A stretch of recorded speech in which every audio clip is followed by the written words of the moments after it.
मला आयुष्यामध्ये कधीही शक्ती प्रदर्शन करायची गरज पडलेली नाही आणि मी शक्ती प्रदर्शने करू इच्छित नाही।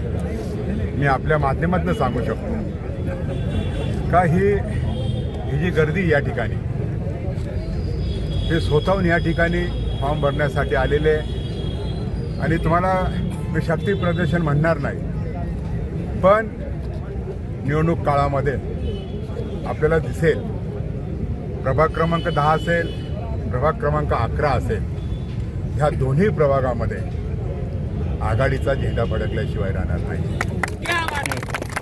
आणि 9 तारखेला आदरणीय उद्धवसाहेब ठाकरे यांची सभा आहे आणि 11 तारखेला आदरणीय राजसाहेब ठाकरे यांची सभा आहे। आणि मी फक्त प्रभाग क्रमांक 10-11 बोलणार नाही, संपूर्ण नाशिक शहरामध्ये ह्या युतीच्या विरोधामध्ये जन आक्रोश आहे। जर आपण नाशिक शहरामध्ये जर बघितलं चित्र वेगळं आहे। आज त्या ठिकाणी धक्काबुक्की होतीये, आमदारांना पळ काढावं लागतोय। यातून असं दिसतंय का सत्ताधाऱ्यांनी जे अनेक वर्षापासनं पक्ष संघटनेचं काम करतं यात त्या सत्ताधाऱ्यांनी त्यांना डावललंय आणि बाहेरून जे उमेदवार आयात केलेले त्याचा फटका ह्या निवडणुकीमध्ये भारतीय जनता पार्टीला बसल्याशिवाय राहणार नाही। खरं तर मी आपल्याला सांगू इच्छितो, आपण जर बघितलं तर सर्वसामान्य कार्यकर्ता असेल त्याला आपण न्याय दिला पाहिजे। आणि ते आता सर्वांनी त्या ठिकाणी उमेदवारी अर्ज दाखल केलेले आणि उमेदवारी दाखल केल्यानंतर तुमच्याकडे ही सर्व यादी येणार आहे उमेदवारांची। ती यादी बघितल्यानंतर तुमच्या लक्षात येईल तर सर्वसामान्य कार्यकर्त्याला न्याय खरं तर प्रभाग क्रमांक 11 मधला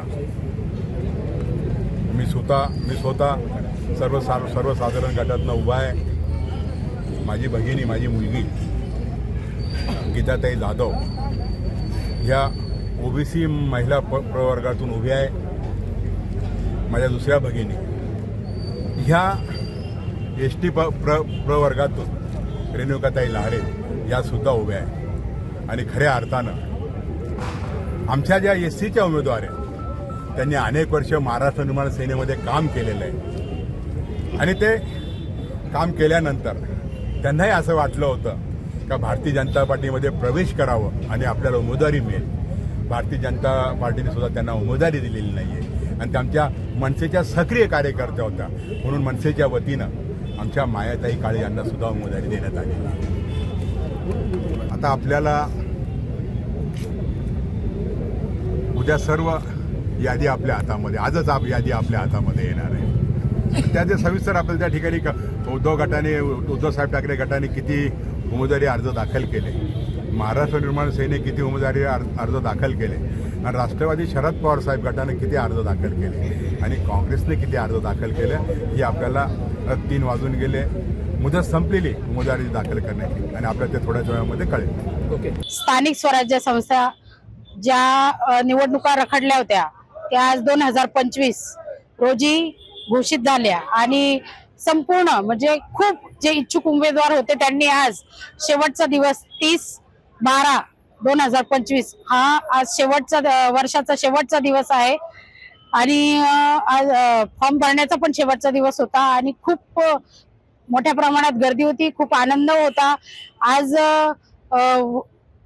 उद्धव बाळासाहेब ठाकरे प्रभाग क्रमांक 11 अनुसूचित जातीमध्ये मला उद्धव बाळासाहेब ठाकरे यांच्या मार्गदर्शनाने आणि वसंत भाऊ गीते हे राजकीय माझे गुरु असल्या कारणाने आणि DJ सूर्यवंशींनी माझ्या कामाचा विश्वास ठेवून आणि माझ्या कामाची पावती देऊन आज मला शिवसेना उद्धव बाळासाहेब ठाकरे मशाल ही निशाणी असलेला AB फॉर्म देऊन मी पूर्ण माझा फॉर्म भरून आणि व्यवस्थित माझ्या सामाजिक कार्यासाठी स्थानिक स्वराज्यामध्ये जाऊन जे सामाजिक कार्य आहे ते मी पूर्ण करणार आहे आणि त्यांच्या मार्गदर्शनाखाली प्रभाग क्रमांक 11चा विकास करणार आहे।